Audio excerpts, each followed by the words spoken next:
All right. Well, good afternoon, everybody. Thank you so much for your time this afternoon. I am so excited to be able to speak with you all this afternoon about such a really important topic. Just to get started, so my name is Senate Alexander. I am the executive director of the Roslyn Children's Center. So we are a nonprofit organization that is in Arlington, Virginia.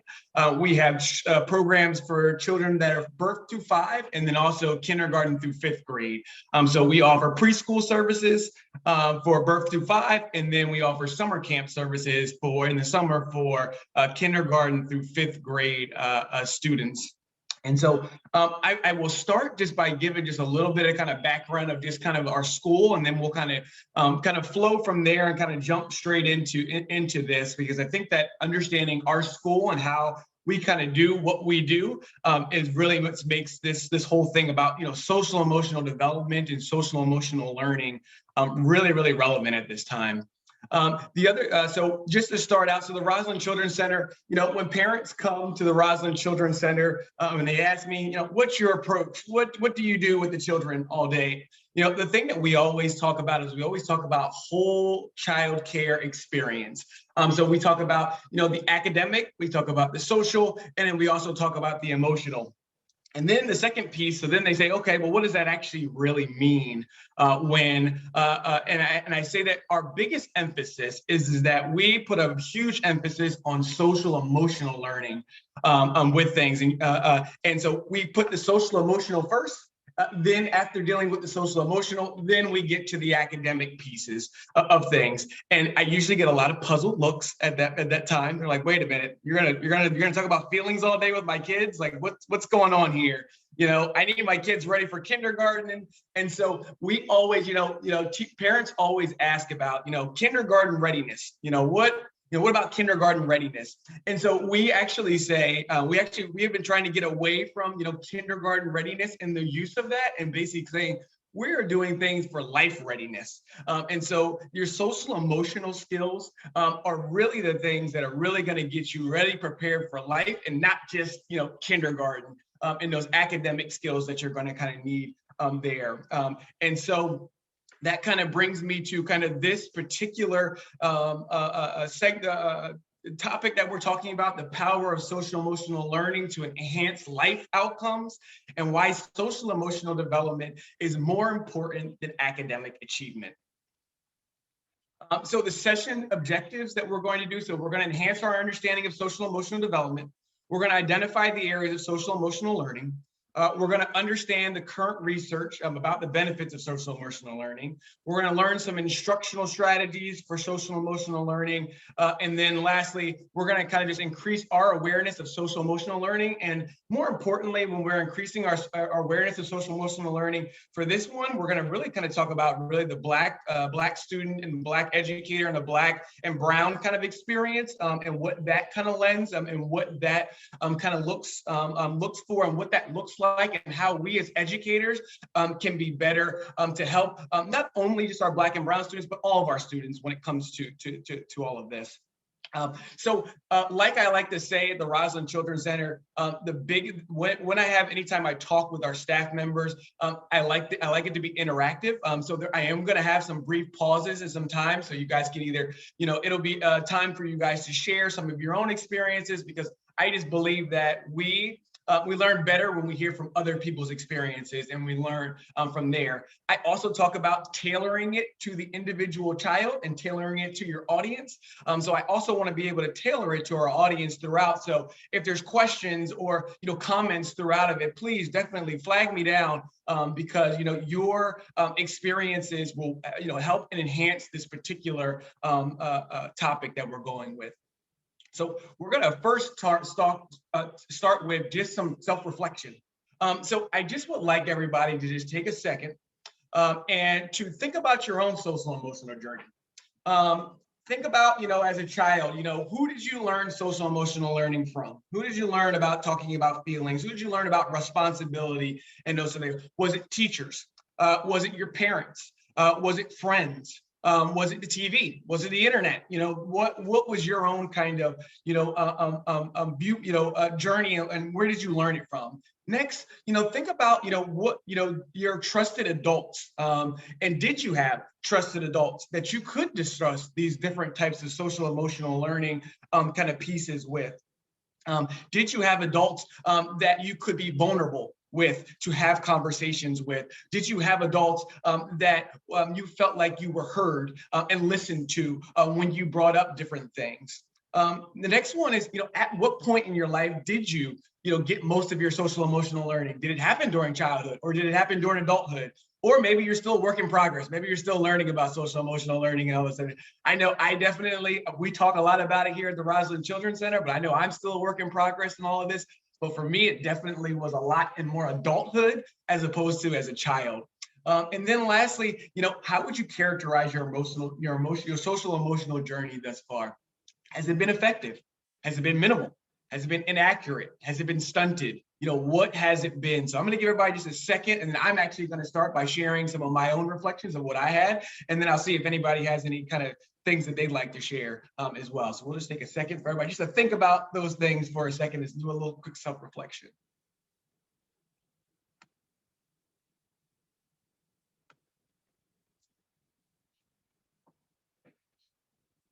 So I will start, as I said, in just thinking about my own kind of social emotional, journey. And I think about it from two different perspectives. I think about it myself as a father now. I have three children. I've got an 11-year-old, an 8-year-old, and an almost 2-year-old.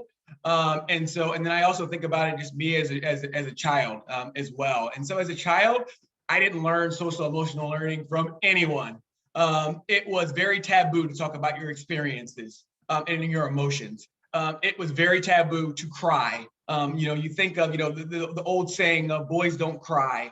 We don't talk about these feelings and those different types of things, or, the old adage of man up, you're going to be okay. You're going to get through it. Those different types of things. So I didn't really get a lot of, social emotional learning from my teachers, my parents, my friends, or TV or anything. And I did not have very many trusted adults as a child. I was an at-risk youth.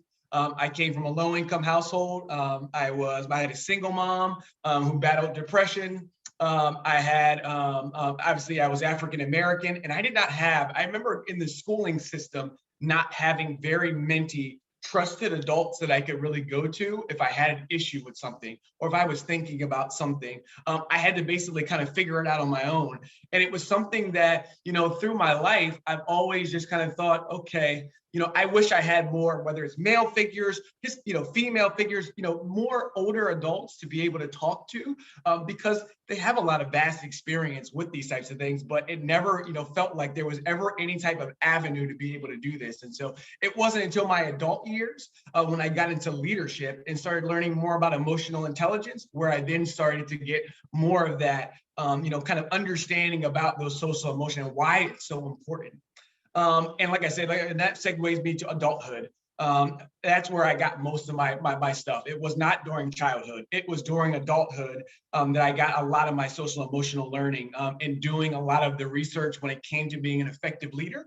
And how do I sit there and how do I deal with all the different, types of employees that I have at our organization? And so, but I feel like if we had started earlier, how much farther would I have been in my career, in my journey, if we had already been talking about this at the earliest age possible? And this is the reason why at the Roslyn Children's Center, we start there first before we get to those academic kind of boundaries. And then lastly, it was very minimal at first, and then now it's been a lot because I've been doing a lot of the research myself. So I'll take a second now that I've kind of shared a little bit and see if anybody wants to, kind of share any of their own reflections that they've seen.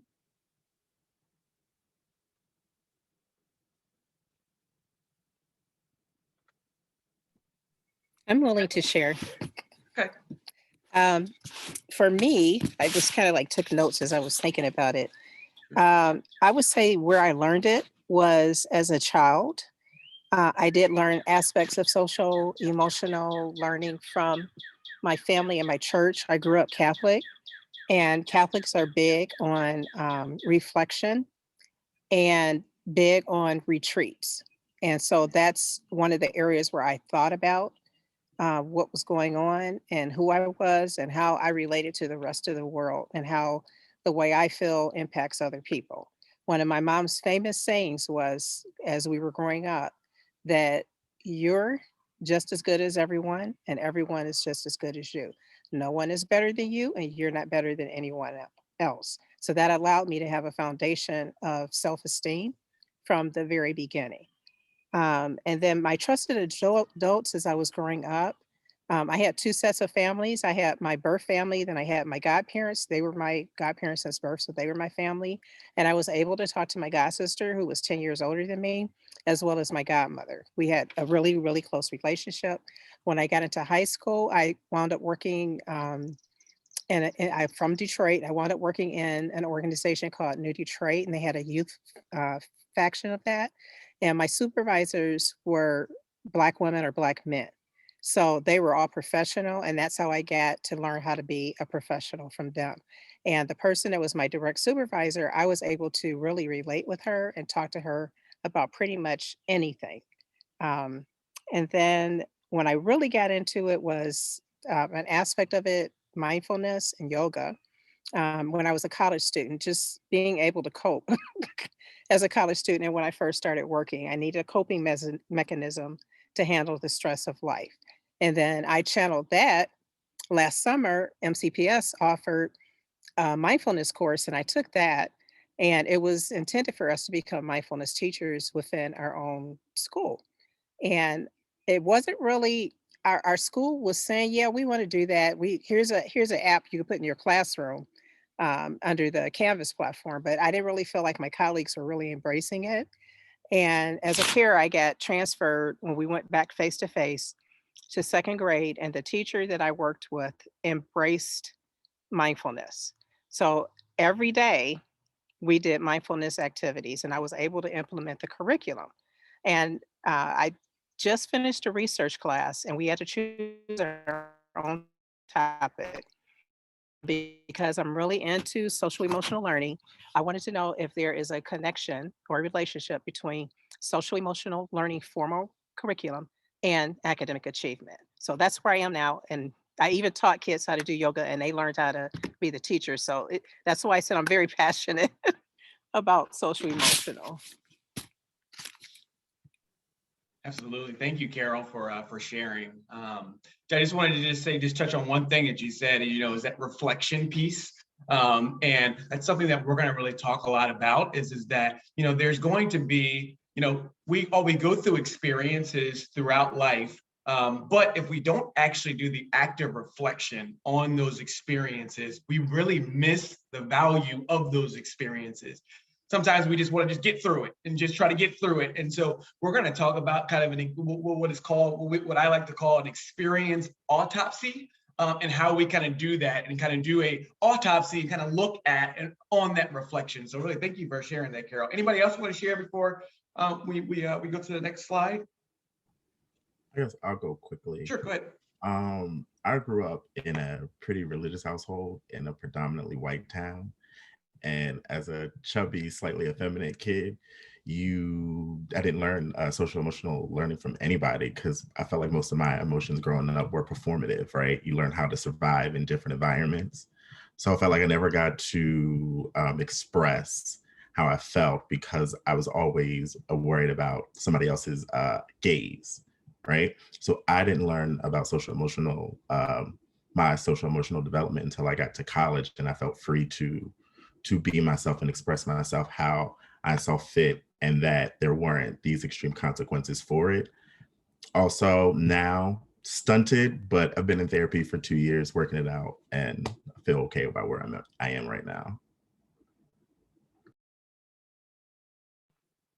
Perfect. Thank you for sharing. Is it Kair? Am I saying that right? Yes.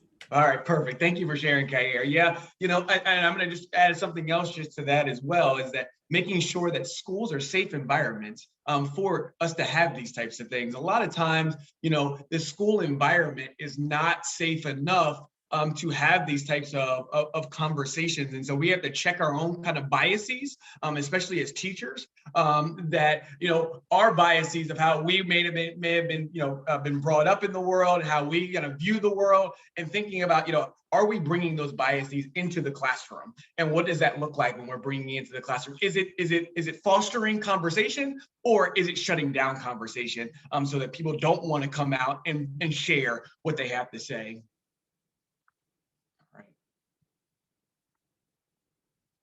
All right, so I'm going to kind of just talk a little bit about just kind of the Black and brown experience when it kind of comes to, children coming into, the schooling kind of environment. And so, when it comes to, educators in school, I think that we have to also, be very, very cognizant that we do have these different kind of biases that kind of come in,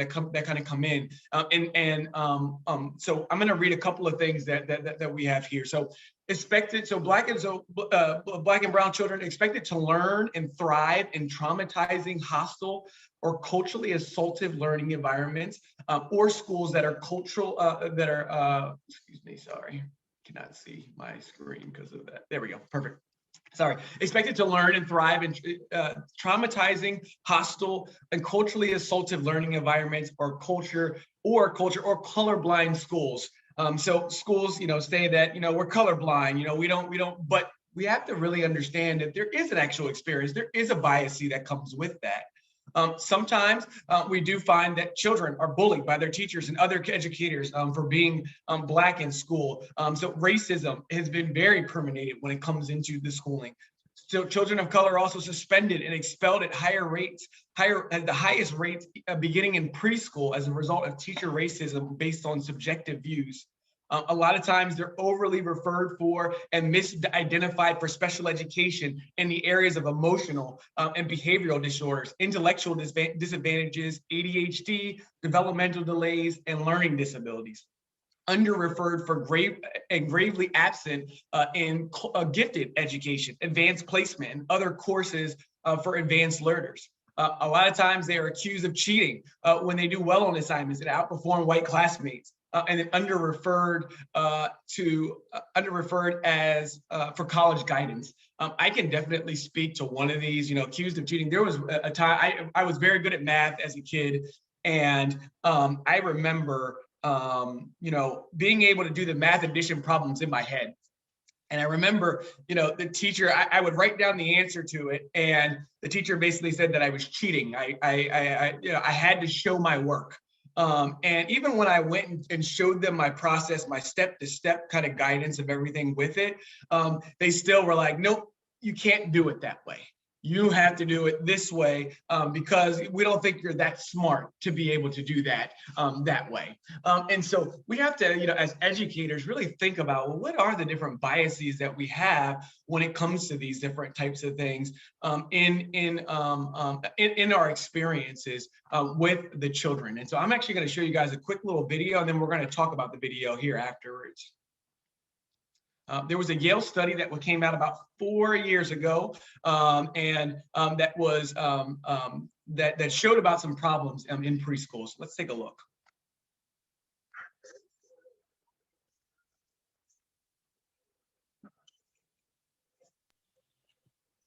Can't hear anything. Oh, you can't hear it? Let's see. How do I can hear it on my end. John, are you still in here? Yes, sir. I'm here. Mm-hmm. Okay. Let's see.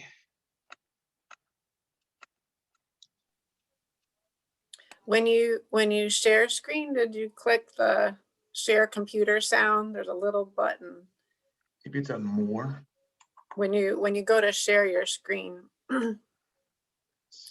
So if you unshare and then share again, the little thing will pop up, and there's there it is. I see it. Share sound.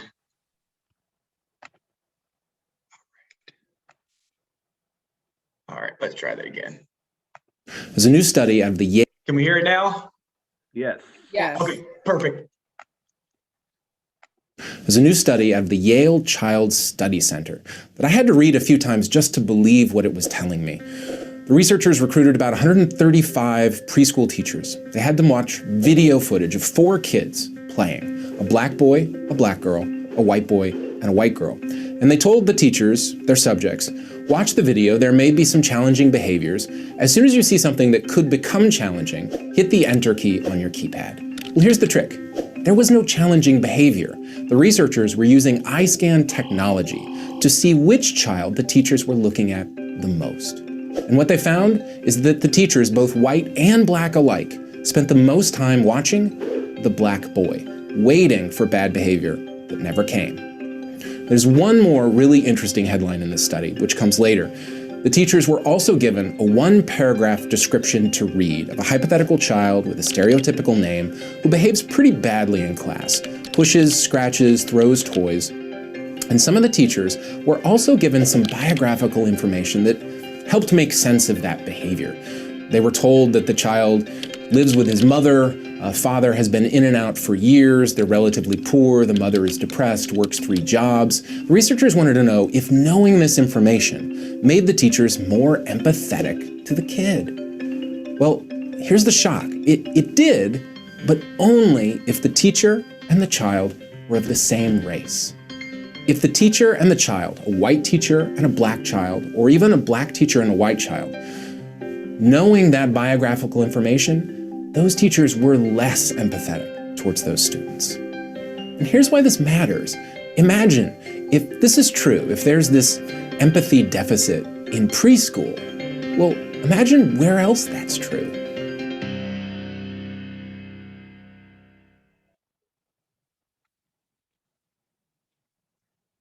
There's a new study out of the Yale Child Study Center. Okay, so I'm going to just take a second, just for people just to kind of just think about what you just heard and everything like that, and then see if there's anybody, if anybody has any, just initial reactions, just initial comments from it.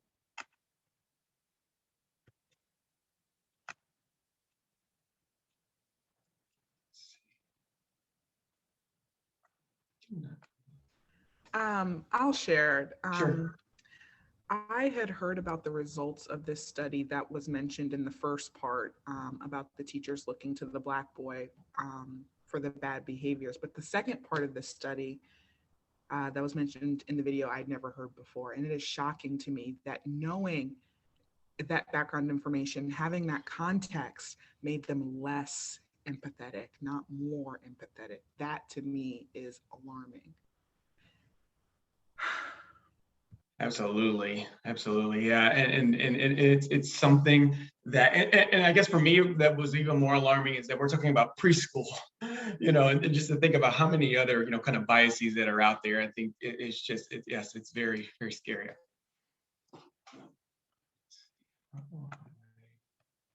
Anybody else have any thoughts?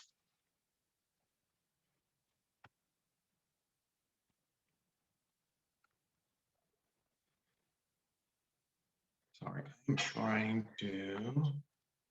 There we go. Brother Alexander, if there's some quotes in the chat, I don't know if you can see them or not. Oh, okay, yeah, I cannot. All right, so we had Carol Shivers said that was alarming and made me evaluate my own behavior in retrospect.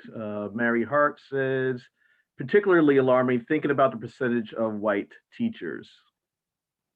Absolutely, and sorry, I'm trying to see if I can see everybody. I can't tell you. I had the pane so that I could see everybody and myself, but it will not allow me to do that.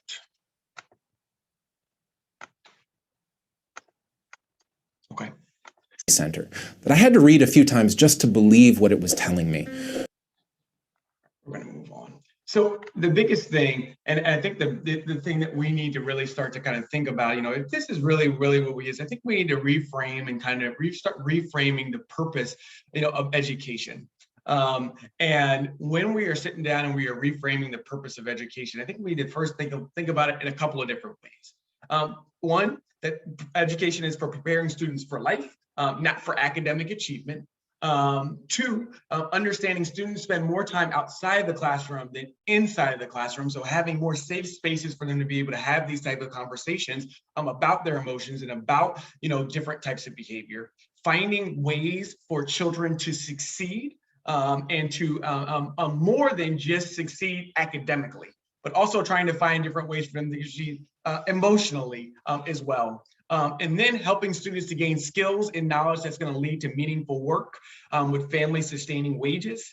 And then making schools safe spaces for Black students. And then lastly, building trust and relationships when it comes to the education. There used to be, there's a TED talk by Rita Pearson, and she says, one of the coworkers said, they don't pay me to like the kids. They just pay me to teach the kids. And then she said, kids do not learn from people that they don't like. And this is so true, that they do not learn from these. So you have to be, as a teacher, one of the things you have to think about is, how do we build those trust relationships with our children in our classrooms? How do we get rid of those biases that we have when it comes to behavior, when it comes to, and really start to ask the question, why? Why is this child acting like this? Why is this happening? And kind of going from there. All right, there are two other comments here in chat. Please, Clark Scott, it is also alarming that for this age of children, it's also sad that these educators may be the first adults they come in contact with outside of the home. Carol says she agrees, and setting them up for failure. This is when they begin the most important learning of how to interact with others, know themselves, and how the world of the school works. Absolutely. And so, in preschool, it's already starting. It either will blossom their ability and wanting to learn and to know that that school's a safe place, or it will cripple that. And so, like I said, I'm going to go back to, once again, making schools a safe place for children through there. And I think that it's very important that we as educators, like I said, we have to, and it starts with us. We have to model these different types of behaviors. So I'm going to move on now to kind of the social emotional learning wheel, just to kind of go over the different areas of social emotional learning. So I'm just going to quickly kind of read these, and then we're going to kind of dive in a little bit more from there. So self-management, being able to manage your emotions and behaviors to achieve one's goal. Self-awareness, recognizing one's emotions and values as one's strengths and challenges.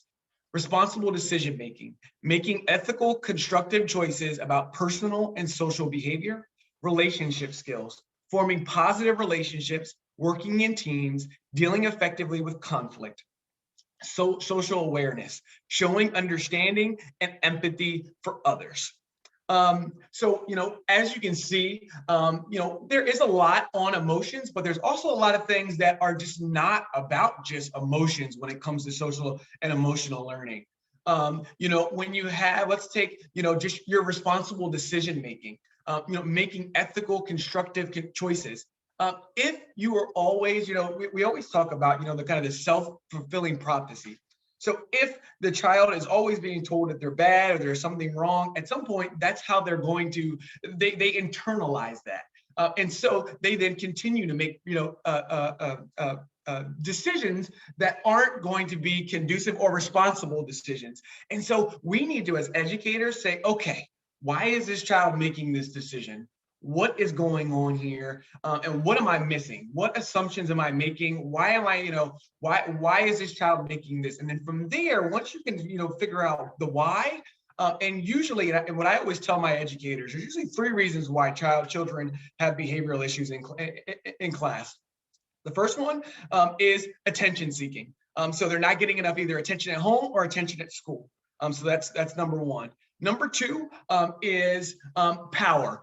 Children do not have very much power. We control most of the things that they do during the day. We control when they eat. We control what classes they take. We control where they go. All of these types of things we control. So sometimes children, especially when you see bullying, it's a power grab. I'm trying to take control over something in my life, and I don't have very many things to take control of. And then lastly, and which is the most rare, is special needs. But what I find is that, our first thing is, instead of doing the background of the checking the first 2 boxes to see if it's an attention thing or if it is a power thing that's kind of going on, we jump straight to the special needs, especially when it comes to Black and brown children.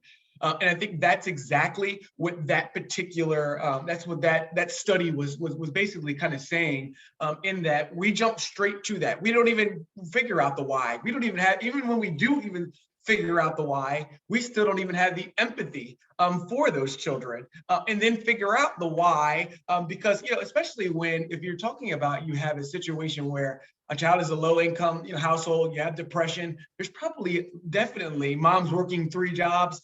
There's probably definitely attention. I can see why there's attention, attention grabbing issues, with those different types of things, but we have to be open and receptive to those, to understanding those different types of things. So when it comes to social emotional development, when it comes to these core SEL skills, they have a direct effect on success and achievement. A study revealed that extroversion is the best predictor of leadership outcomes and open-mindedness, a skill that combines creativity, curiosity, and tolerance. It also drives lifelong learning and is positively correlated with academic achievement. But what we find, and what I have seen a lot of times, is that extroversion, we're saying, no, you're doing too much, or you need to settle down. That's, you need to, be within the lines that we have kind of set up, instead of celebrating that extroversion and taking it and harnessing it for leadership outcomes and more, open-mindedness, so that we can drive children to be lifelong learners, and also affect their academic achievement. The study also found that emotional stability skills, skills that combine stress resistance, emotional control, and optimism, are predictive of mental health outcomes, task performance, and organizational citizenship. The alternative, the antithesis of this emotional stability, hostility, has a negative effect on both. And so I bring you back to, when I talk about, the experience when it comes to Black and brown children is that hostility, unfortunately. A lot of times they are accused of, or they're being watched more closely, or they are being painted as a bad, student, or a student with behavioral problems, and so that automatically it adds to the emotional instability of them. They already have, a lot of them, especially when it comes to poverty, already have a lot of emotional instability because of the home piece. And then when they get to school, they're also still not in a safe space. So it's like, well, where is the safe space for our Black and brown children? And then we wonder why. Well, why is the academic achievement not there? Well, it's not there because we haven't done the social emotional work that we need to kind of do when it comes to it. So what this means, and so I'm just going to quickly just kind of go over this, with the rise of and so what I always talk about is that, okay, what is the end goal? And the end goal is for children to be able to be employed once they, become adults, so they can, have basically earn a living wage for their families and live a comfortable and a good life. And so employers, what they're looking for communication skills. They're looking for listening skills. They're looking for critical thinking skills. They're looking for interpersonal skills. And so we as educators need to be able to provide them with those things and provide them with those avenues to be able to do that, past just the memory skills, or the computer skills, or the quantitative skills, or the ability to repeat a task. Which is usually what a lot of our school and our academics is geared to. The other thing is that, there was another study that kind of came out that a lot of our new college grads, they lack a lot of the soft skills that employers say. And we actually don't call them soft skills here at the Roslyn Children's Center. We call them, we just call them skills because they are skills that you're going to need for life and that are going to ready you for life. And so, how would you describe, the process of finding qualified applicants with whom have your organizational values? So a lot of employers said it's difficult, or they have, they also said that it was difficult to find students that have critical thinking skills, or listening skills, or communication skills, or interpersonal skills. And so we in schools need to do a better job of making sure that we are allowing for those spaces to do those types of things. So what can we do to help? So a couple different things that we can do to help. we can, in your schools, you can definitely form a support group, a mentoring group, doing mentoring with, not only just, mentoring group of children, but also mentoring, with other younger educators. We also need to be talking about this with our colleagues.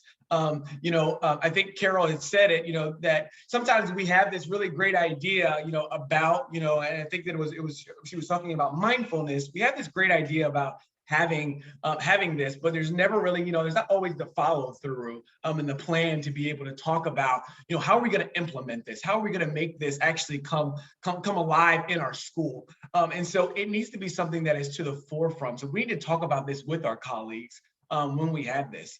The other thing is that we also need to call out biases in our colleagues.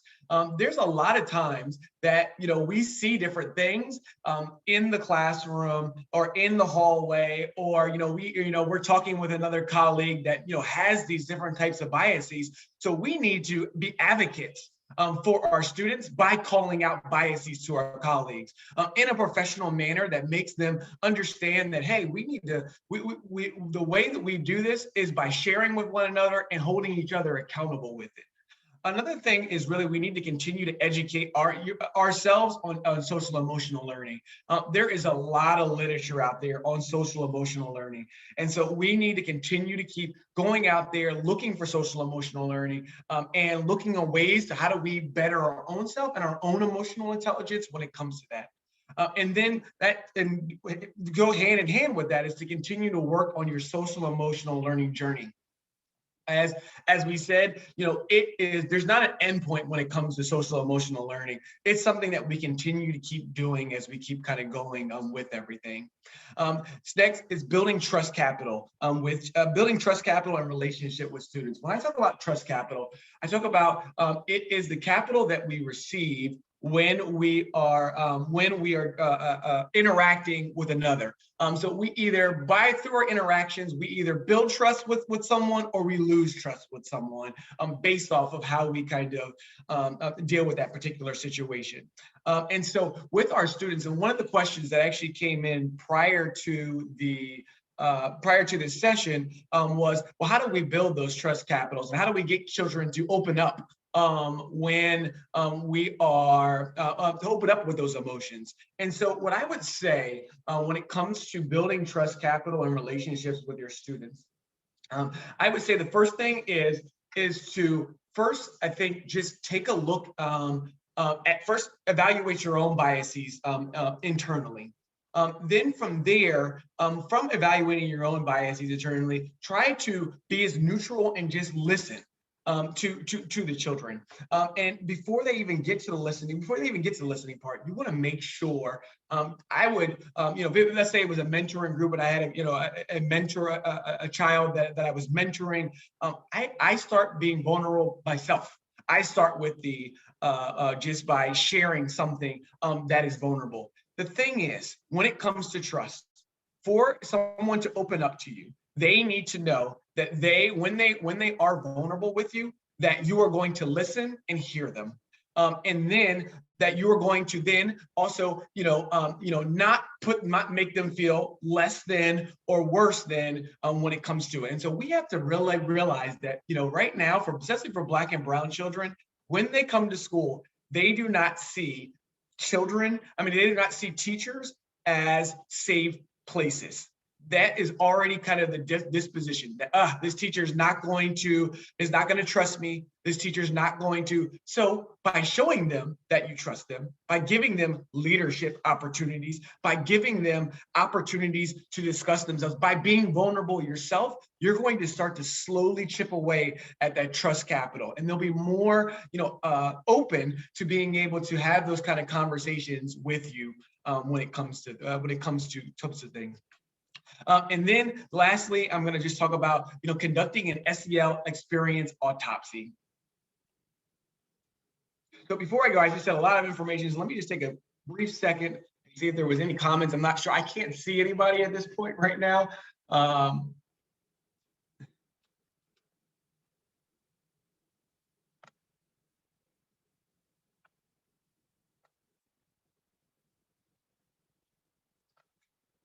right.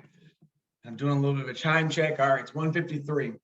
All right, so that we can make sure that we can kind of go through, I'm going to go through this a little bit faster with things, but I'm going to try to make sure I'm being succinct with it. So what is an experience autopsy? So we all know what an autopsy is. So an autopsy basically kind of gives us the cause of death of a person. So we take a look at, was it a gunshot wound? Was it a knife wound? What caused this? And then it helps us to be able to learn, what was the cause of this particular, was it a homicide? Was it suicide? What was it? And so what an experience autopsy is basically after an experience taking place, it's really that active reflection. The best way to learn from an experience is to do active reflection on it. If you just go straight through the experience and then you never actually revisit it to really actually learn the things that worked well and the things that didn't work well, you lose valuable learning opportunities. So the first step in doing this is just selecting an SEL experience. And then, I'll use one experience for myself. My son, he was at school and he was communicating with friends via private chat and using the school's computers, which is obviously against school policy for them to be able to do that. He got sent to the principal's office, and I got called to come into the principal's office to speak. And I learned that it was the third time that he had done this. And so, the first thing I had to do, I was furious. And so the second step of this is to evaluate the assumptions. I made a lot of assumptions. I was like, oh, he doesn't care about school. He's disrespecting his teachers. He doesn't care, and I was very furious about it. But then I had to sit back and had to think, okay, there's got to be a reason why he's doing this. So pro tip, be in the right frame of mind before you start these types of actions. If you're angry, you will not have the clarity to properly process the situation. So I listened to what the principal had to say, and I said that we're going to have a chat about it when we go home. So the second thing, or the third thing is that we didn't talk it out. Me and my son. I'm asking him like, hey, what's going on here? Why were you doing this? Especially after 3 times that they told you that you're not supposed to be doing these different types of things in the computer. They've already confiscated your laptop. They've done all these types of things. And the first thing that I had to do was actively listen to what he had to say. Next thing was to empathize and then ask open-ended questions. So I actively listened to it. And what he told me was he was actually missing his friends from his last school. And it was the only way for him to be able to actually talk to them was through this chat. They had made, I guess, a Google Doc where they were able to chat back and forth. I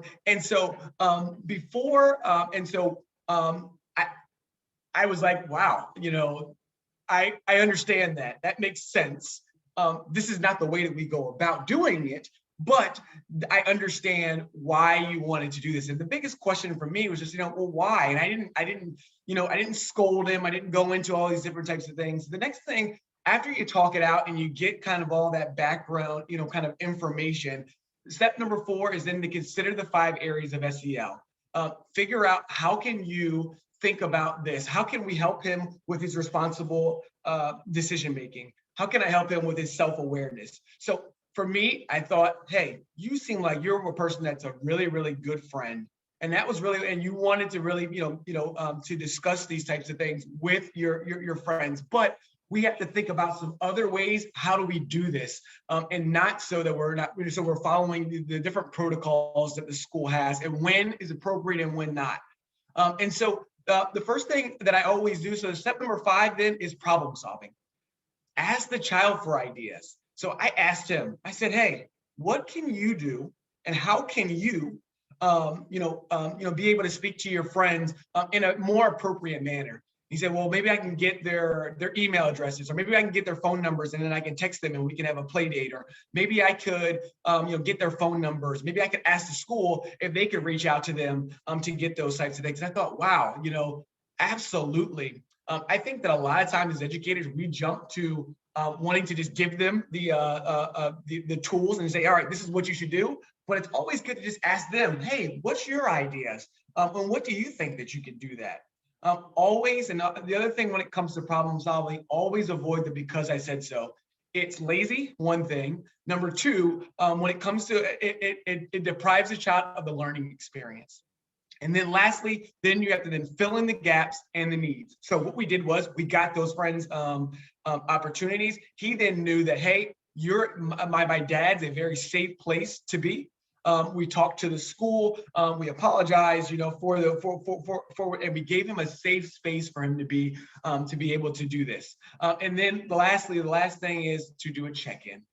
You have to always do that follow-up. How are things going? Checking in with them. If you do that check-in, that check-in is so meaningful because once again, it continues to bring that trust and build that because they know that, oh my goodness, they're still thinking about it. They care about me. They want me to learn these different types of things and to make these responsible decision-making. And the other thing that the check-in also does is it allows them to say, okay, I can come to you at another time when I have another issue that I'm dealing with. But if you don't do the check-in, if you don't do the problem solving, if you just go straight to the because I said so, you lose out on all of that learning experience that you can get from there. Brother Alexander, we are at Yes. 1 minute. So I'll let you wrap up. Perfect. So just some key takeaways. So social emotional skills are not soft skills, but skills that are in demand for employers. Academics, it'll get your foot in the door, but social emotional development, social emotional skills will lead to psychological well-being, positive interpersonal relationships, and employment and life success. Black students do not need to be controlled or feared, but instead they need to be heard and encouraged. All students need to be heard and encouraged. And then check your own biases. Yes, Black children have been abused by the white educational system, but it's also happened by Black adults in the industries who have also internalized these false messages about Black bodies. So we must check our own biases when it comes to these different types of things. All right, I know we're at time. You can definitely put in the chat and I will respond if you have any kind of questions or anything here afterwards, as I know we're at time now. Thank you so much for taking some time to listen. I hope that you got something from all of this, but would definitely love to answer any kind of questions that you have from all of this. Thank you. Thank you so much. So, Brother Alexander, do you have a way for people to contact you? Twitter handle, email? Yes, Sure. let me. Put it in the chat. Yep, I'll put it in the chat. All right. Let's see. How do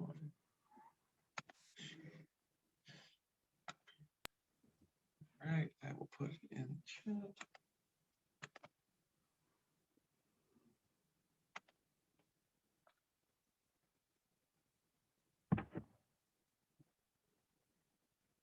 All right, there's my email address that you can contact me if you have any other extra questions or anything like that. It's just senate@rccforkids.com, and I'd be happy to discuss more with you all. Thank you so much, sir. Thank you, everybody, for coming out. We're moving into the next session. Have a great rest of the afternoon. Thanks. Thank you again, Brother Alexander. Thank you, sir. All right. Thank you.